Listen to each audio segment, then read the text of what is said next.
Hi, guys. Welcome to another session of Mob Tales with Nick Christophers. Thanks a lot for your support. Please like, share, subscribe, and all that fun stuff.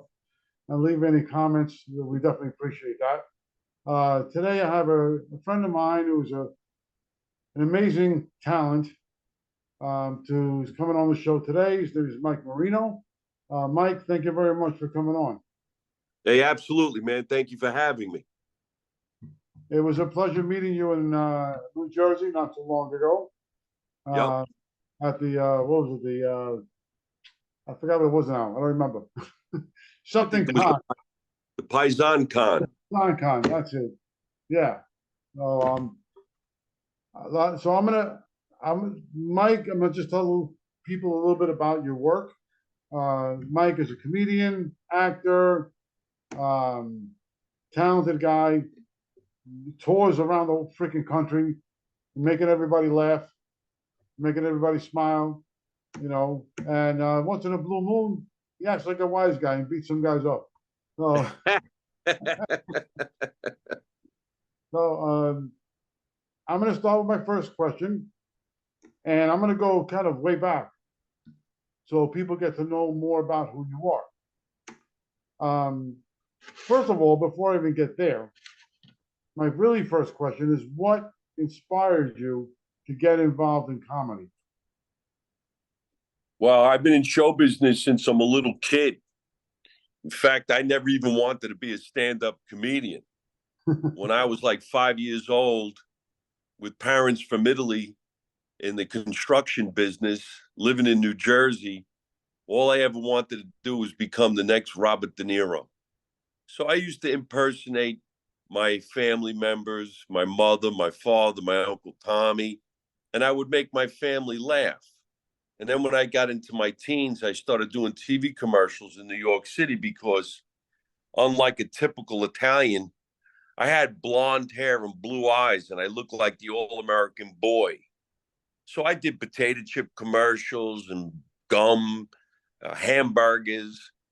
It wasn't until I hit my 30s that I had a flair for impersonating people and making fun of or poking fun of the way I grew up, which became funny for other people. And I started doing it in Los Angeles, California. And that's basically what got me into stand-up comedy, that I could actually talk about my mother and my father and my uncle, and the way that they acted would make people laugh. That's basically what got me into stand-up. Plus, you can make more money and create your own career as a stand-up comedian than you can as an actor, because as an actor, you're waiting on an audition, you're hoping you get an agent. As a stand-up comedian, you can do whatever you want. You show up in a club. If you're good, you're good. If you're not, you're not. But at least you can make your own career. Yeah, that's true. Good point.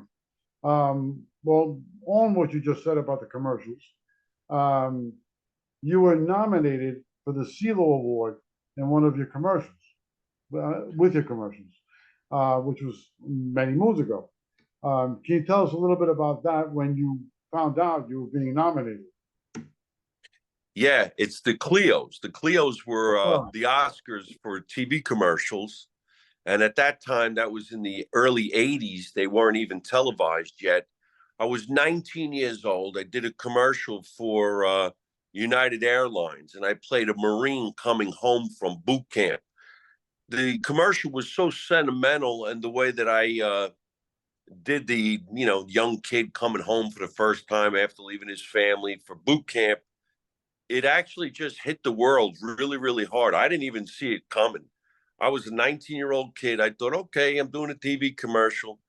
And boom, 3 months later, I couldn't walk down the street without somebody coming over to me saying, hey, you that guy on the airline? And I said, yeah. So it ran for 5 years. But after it ran for about 6 months, I got a phone call saying you've been nominated for a Clio Best Male Performer in a TV commercial. And we went to Radio City Music Hall. They called my name, but I didn't win. I lost to Chuck McCann, who did a TV commercial for Dr. Pepper. It was a big campaign, Dr. Pepper, but I ended up getting auditions for movies. I got on a sitcom. I got on the TV series, all from the commercial. at a time where they were telling me I never was going to work as a commercial actor because I sounded like I was from New Jersey. Imagine that. Well, on that note that you mentioned, you did some TV shows like Criticized, The Tonight Show with Jay Leno. Can you tell us about those experiences? Well, I wanted always to do stand up on the Tonight Show, but I auditioned to do sketch comedy. So I went on the Tonight Show and I did a sketch with Jay, and they liked it. Then they called me and said, come and do another one, then another one. Before you know it, I was doing sketches every other week for 10 years on the Tonight Show, but they never let me do stand up. The first time I ever did stand up on television was the Martin Short Show, which was actually their rival show. And then after I did the performance, I went down to the Tonight Show. They actually looked at me and said, you do stand up? I'm like, man, this is ridiculous. Show business is nuts. I go, yeah, I'm a stand-up comedian. They go, well, why don't you perform on the Tonight Show? I'm like, are you all out of your minds? I just tried. But it's just a crazy, crazy business. Yeah, Critic Size was a movie, and it was a movie about, cops chasing after the killer. I went on that movie set as the fifth lead, a police officer. And what had happened was in the first few days, their celebrity, I guess, couldn't stop drinking, and they fired him. And they turned to me and said, okay, you're co-starring in the movie. And they handed me the script. That's how I got that role. I mean, everything is just, when I think about showbiz, it's just out of control. And nobody really gets anything because they showed up, they read, they auditioned. You know somebody, something went wrong. It's never the way it really seems. You know what I'm saying? yeah, I guess you're right. I kind of believe that after what I've been seeing. Uh, Eventually, with your gift for comedy, you were inducted into the New Jersey Comedy Hall of Fame. That must have been incredible when you found that out. It was because I had done a comedy special, and somebody somewhere actually watched the special and called me up and said, we're going to nominate you for Comedy Hall of Fame. And I'm like, wow, this is unbelievable. I didn't even see that coming. And then I was the second one they inducted. The first one was Luke Costello from Abbott and Costello, because he was from New Jersey. Mhm. Wow. And then I think there was a couple of other guys that were from New Jersey. Jerry Lewis. So you're a good company, in other words. So far, so good. Yeah, no kidding. Now Um, maybe a Jersey Hall of Fame, but that's all major celebrities. And the last one to get in was Ray Liotta. yeah, he was a phenomenal actor. Rest in peace. Yeah. Um, I mean, you've been acting since the year, like you said, since around 1980, 89, around there somewhere. Um, and one of your first roles was playing Dino's wise guy, if I'm correct. I got lucky to play a couple of wise guys. It was never something that I thought I'd ever get to do. I always wanted to. And, I never really had the look because, quite honestly, showing up with blonde hair, blue eyes, and looking like an all-American boy, there was so many tough guys with the dark hair, the dark eyes that were a lot bigger than me. I was always hoping I'd get to do it. And for many years, I did mob movies, but I was a cop and I got whacked in like the first 60 seconds. So I made that a joke. I said, I always wanted to play a mob boss, but I'm always the Irish cop that gets whacked. Eventually, I went for this one movie called Pizza with Bullets, which was a comedy about the mob. And I was all excited because the director saw me at the Laugh Factory in Hollywood and he gave me the role. So I went down there to meet everybody. And I said, yeah, I'm here to play one of the mobsters. And the lady's there. She goes, I'm sorry, Michael, you're not here to play the mobster. I said, who am I here to play? They told me to come down. I'm in the movie. They're like, yeah, you're going to play the priest. A priest. That's even funnier. Well, It is a comedy, and the joke was the priest wants to be a hitman. That's funny right there. Yeah, Um, so I ended up doing the role, and it was a good movie. And in that movie was Vinny Pastore and Talia Shire. oh, cool. That's right. That's right. Um, well, besides the acting and the stand-up comedy that you've been doing, you've also have your own podcast called From My Mother's Basement, where you play the exact what you said earlier, different characters from your family, from your growing up. Um, how has that been going so far, and how long have you had it going? Live from My Mother's Basement is a podcast that I created during the pandemic because I couldn't go around people like everybody else. So I figured, well, maybe I'll just talk to myself. So I created my Uncle Tommy, a character named Mooney, who's from the beach, surfer dude, and a girl or a half breed or whatever she is named Michelle.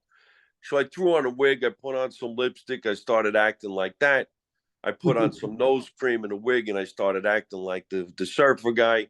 And then my uncle, who I really used to do a long time ago, I did that as well. So now we're at 350 episodes every Tuesday Wow. night at 8 o'clock on my YouTube channel. And luckily, we got some sponsors. Here's my new sponsor, Chevalier, which is cream for men, and some others. So it just ends up working. You got to really just grind in this business to figure out how you're going to succeed. No kidding. You got that right. Um, well, recently you did a project with a friend, a mutual friend we have, Sierra DePaggio, where you played in the film Silent Partners, and which I saw it, and you were great. But it's interesting because the character you play is a wise guy, but you you gave it a Joe Pesci type of twist. You know, Yeah. when you tell the story at the table and everything. And so, was that your intention? Was that what you were trying to do? Yes and no. I was lucky enough to get a part in that movie because I was friends with Gary Pastore. And Gary's been in a lot of movies, makes a lot of TV shows. And we became friends. And he asked me, did I want to come down and give it a shot? And I said, yeah. So when I met everybody, I figured, again, I better try to do something a little bit off kilter because I don't look like that typical wise guy as far as I was concerned. So I figured when I read the script and they did have that monologue when they get pulled over by the police officer, that I would make it silly because eventually I was hoping that people would think that silly guy is the most dangerous one because you don't know where he's coming from.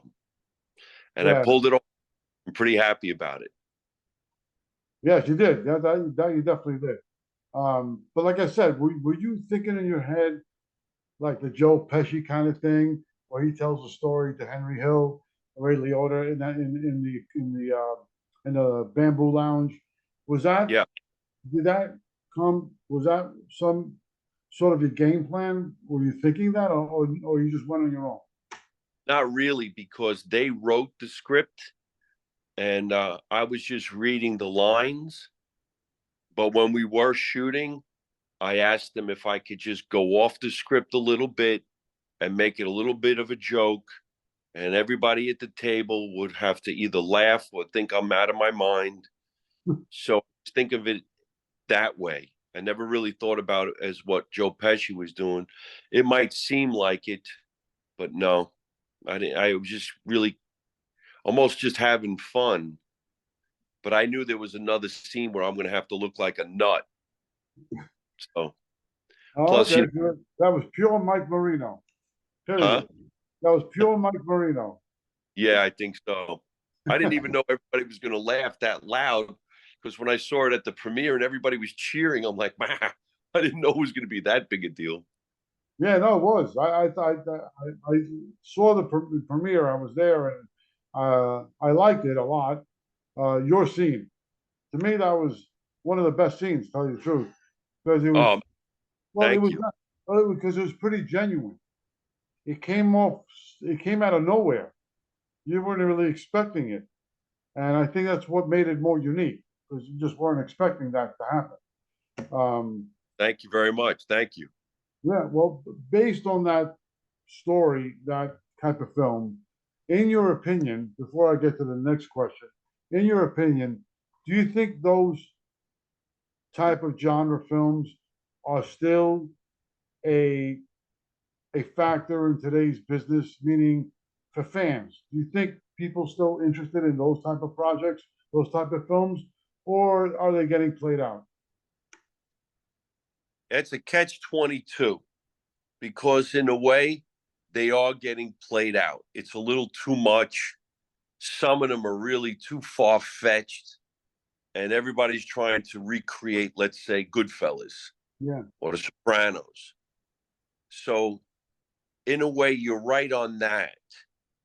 But I think if it's done right, good script, good actors, with some kind of a storyline that's of the truth, like Silent Partners is supposed to be based on a real person yeah. and supposed to be taking place in the 80s in Miami, Mhm. which never really has been done. So I'm hoping that people will watch this movie and say, okay, yeah, they got it. Because even if I wasn't in the movie, when I watched Ciro in that boating scene in the beginning of the movie, I mean, I've never seen that done. I don't want to give it away. I hope people will watch it. But I was like, holy crap, look what they did. That's some nasty stuff. No kidding. That it was. Um, well, if you want to, what is Mike Marino? What do you have? What do you have in the horizon currently? Like, what can you tell us about any shows that you're doing, whether it be in New Jersey, New York, or anywhere else in the country? Is there something you want to give us up, get us like up to date with? Well, I'm on tour right now, and my tour for 2024 is solid. I don't have any open dates. I'm going all around the world from Dubai to Canada. And recently, I just got some phenomenal news. So you're one of the first people to hear it. But on December 21, I'm playing Carnegie Hall in New York City. Oh, and awesome. The Oh, good biggest luck. credit I've ever gotten. That is pretty cool. Good luck with that. That'd be Carnegie awesome. Hall, baby. Well, outside of the stand-up comedy, is there any film projects that you're in the works Well, with, or not yet? well, the movie Silent Partners Mhm. is going to come out, and hopefully it's going to be a big, big hit. And I did a TV show called Reconstructing Jersey, which is about my life growing up in New Jersey. It's a comedy. Um, my podcast is every Tuesday night at 8 o'clock, exclusively on my YouTube channel, which is Mike Marino Live on YouTube. And I also created Make America Italian Again, which is the race for the White House. So if you like comedy and you want to see a bunch of knuckleheads trying to become the president, the vice president, it's so slapstick, stupid, funny. You have to be an idiot not to laugh. And that's on my YouTube channel. And then I actually did a whole big series about my G.I. Joe doll, The Adventures of G.I. Giovanni and his crew, which we do in front of a green screen and we play with the dolls. And that's on my YouTube channel as well. Well, that's pretty funny.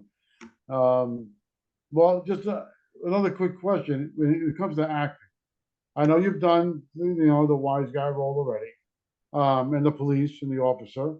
Um, would would taking on a dramatic role, would you? Well, I'm saying, would you take on a dramatic role, or a romantic role? Do you think Mike Marino can handle that? Oh, hell yeah. I come from an Oh, yeah. acting background.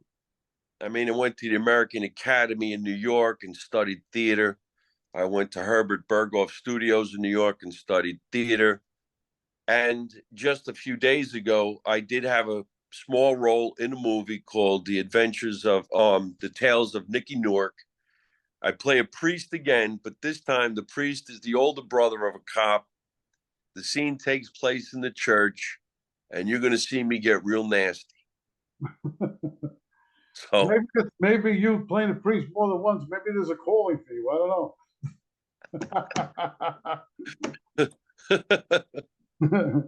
Well, my one question I forgot, I skipped over, is which do you find more not demanding, but more challenging, acting or stand-up comedy? acting. Yeah. Stand-up comedy eventually becomes second nature. I've been doing it for 30 years. Recently, I went and played a club that's pretty famous on the Jersey Shore. It's called the Wonder Bar. And it was kind of like a barroom brawl. You know, not everybody was seated. Some people were making phone calls. Everybody was getting drunk. And I was just making shit up as I went along. It was really fun to do, just making it up. Acting is difficult because you got to study the script, you got to be strong on your lines, and it takes hours to film seconds.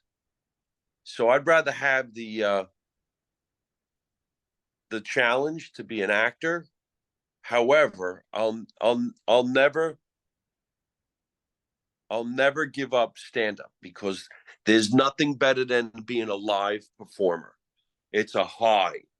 If I showed you clips of me standing in front of thousands of people screaming, it's the greatest drug of a lifetime. I'm plugging in my phone. And it's just the best. So I guess I'm lucky I could do both.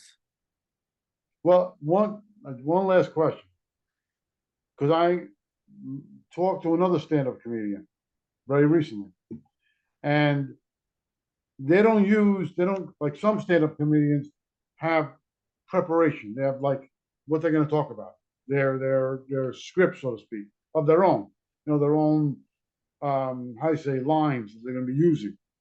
Right. Do you go there pre-prepped or right off the cuff? Sometimes off the cuff, but you have your belt with tools. So if you have to go to your script that you wrote, you go that way. Some people want classic jokes that you don't do anymore. You bring them back to life.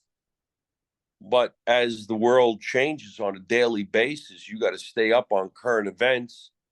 The more the president-elect or the more Trump does, the more Kamala Harris does, the more jokes I'm going to write. Oh, you touched upon something that I wasn't. I'm wondering about this because I have a couple of good friends that are comedians, like my friend Angel Salazar, who you might know. Sure.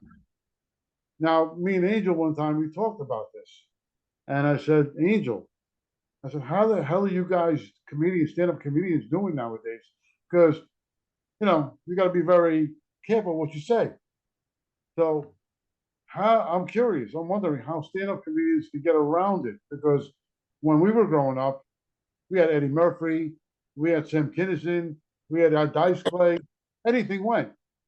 So nowadays, the way things are in the past couple of years, I think that stand comedians have it really tough. How do you come up with stuff without crossing a line? Well, the best comedy is always the truth.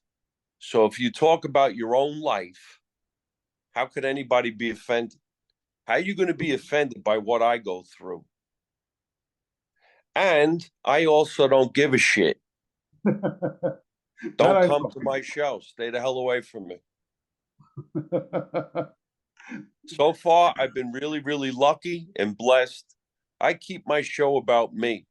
The other night when I was playing the Wonder Bar, I told them that I was coming to the show from a gastroenterologist because I had a little bit of a problem with my stomach. What are you going to do? Get mad at me? You're going to be offended? It's my life.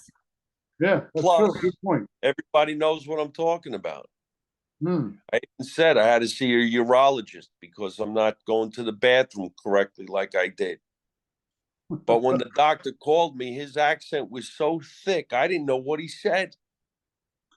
And then people were like, you made fun of the doctor because he had a thick accent. I go, no, I didn't. He called me and he said that. So I had to keep saying, what? You got the problem with your pee-pee. You problem with your pee-pee. I'm like, what the hell did you say? And I said, are you saying be shitty? That's So, funny. I got besides, you. Good. I don't make fun of people. It's not my thing. No, that's good. Okay. So before we go, and to say thank you very much for coming on the show to begin with. Of course, Um, anytime. if now again, if people want to check you out, see what you're doing, where you're performing, where would they go? Give us a little bit of info so people know where to check you out. My website is mikemarino.net, and all my social media is at Mike Marino Live. So YouTube, Instagram, Twitter or X, Facebook, everything is at Mike Marino Live until I die. No, so we got a long way for that one. Thank you. Hopefully, Hopefully. hopefully. Again, thank you, Mike. I really appreciate it. Oh, by the way, just to let you know, there's a good chance I may be coming to Florida for Ciro's thing. Ciro DiPaggio's premiere of Silent Partner, August 23, right? 23rd, right? Yes. August 23 at the Wick Theater.